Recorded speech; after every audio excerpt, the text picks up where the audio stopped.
Cochin shipyard के OFS को लेकर बड़ी खबर आ रही है और इस पर और ज्यादा जानकारी देने के लिए हमारे साथ हमारे सहयोगी जुड़ चुके हैं। अनुवेश इस वक्त मौजूद हैं फोन लाइन पर। अनुवेश, बताइए क्या जानकारी है आपके पास? जी देखिए, भारत सरकार जो है वो अब लगभग अपने सारे जो उनके पास पीएसयूज या डीपीएसयूज है उनके एक ऑफर फॉर सेल लेके आ रही है। इसी की कड़ी में कोचिन शिपयार्ड जो शिपिंग एंड पोर्टिंग मिनिस्ट्री के अंतर्गत आती है वो भी अपना offer for sale Cochin shipyard के लिए लेके आ रही है। यहाँ पे मैं सबसे पहले बता दूं कि कोचिन शिपयार्ड का सरकार का जो हिस्सेदारी है वो लगभग 67.91% की हिस्सेदारी सरकार की है इस वक्त कोचिन शिपयार्ड में, जिसके लिए वो लगभग 6 से 8% का 6 से 8% के उस पर लेके आने वाले हैं, जिसमें ओएफएस वो लेके आने वाले हैं।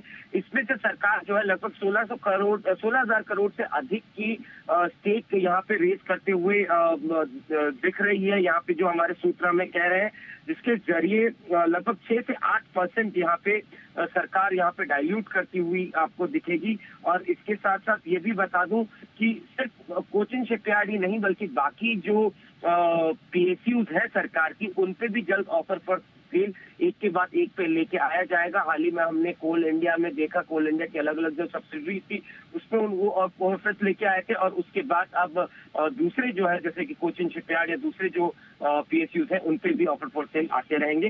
जी बिल्कुल, तो ये बड़ी खबर आती हुई कोचिन शिपयार्ड से जुड़ी और जल्द ही सरकार ओएफएस ला सकती है। और हाल फिलहाल में हम देख रहे हैं कि काफ़ी सारी सरकारी कंपनियों के ओएफएस आ रहे हैं। सरकार अपना विनिवेश जो लक्ष्य है वो भी यहाँ पर पूरा करते हुए नजर आ रही है। तो एक बड़ी खबर आती हुई सोर्सेज के हवाले से। तो कोचिन शिपयार्ड, इस पर आप नजर रखिए। जल्द ही इससे जुड़े जो प्राइस हैं ऑफर फॉर सेल से जुड़े वो भी यहाँ पर देखने को मिल सकते हैं। तो अनुवेश जी, कुछ टाइमलाइन यहाँ पर आप सेंस मिल रहा है कि कब तक यूएफएस आ सकता है? जी, हमारे सोर्सेज जो हमें बता रहे हैं उनका ये कहना है कि बहुत जल्द ये आ सकता है। 3 महीने से 6 महीने का टाइम भी लग सकता है, लेकिन कई सारे दूसरे फैक्टर्स हैं जिसपे ये डिपेंड करता है कि उसके लिए कब तक ऑफर फॉर सेल सरकार एग्जैक्टली उसको लेके आएगी। लेकिन सरकार का ये मानना है, हमारे सूत्रों का ये कहना है कि जल्द ये ओएफएस सरकार लेके आ सकती है। बिल्कुल, तो जल्द ही यहाँ पर ओएफएस लाने की यहाँ पर घोषणा की जा सकती है। और फिलहाल तो हम देख रहे हैं कि 1440 पर कारोबार हो रहा है। अनुवेश जी, कुछ किस भाव पर आ सकता है इसके बारे में या कुछ जानकारी, और क्या कुछ और भी आगे पाइपलाइन में कंपनियां हैं जिनका कि ओएफएस जल्दी अनाउंस हो सकता है? क्या कुछ इससे जुड़ी डिटेल्स मिली है आपको? देखिए, ऑलरेडी अगर बताया जाए तो Cochin shipyard offer for sale लेके आने वाला है, ये खबर हमने अभी बताई। इससे पहले हमने कोल इंडिया की बताई थी, कोल इंडिया ओएफएस लेके आ रही है।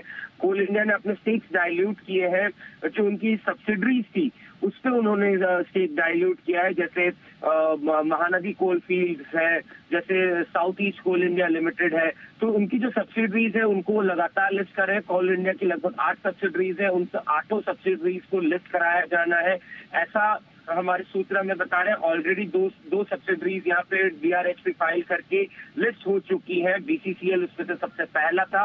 अगला इस कड़ी में जो है वो सेंट्रल कोल फील्ड्स है, उसके बाद महानदी कोल फील्ड्स और ऐसी कोल इंडिया की सारी सब्सिडरीज को अलग अलग लिस्ट कराया जाएगा।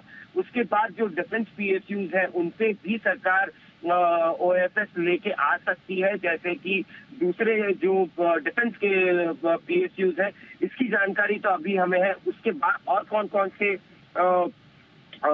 सब्सिडरीज या कौन कौन से पीएसयूज पे सरकार ओएफएस लेके आएगी या फिर बोलना मुश्किल होगा, लेकिन सरकार इस राह पे जरूर है कि वो ओएफएस एक के बाद एक जो सरकारी कंपनियां हैं, पीएसयूज है, उन पे लेके आने की मंशा पे है।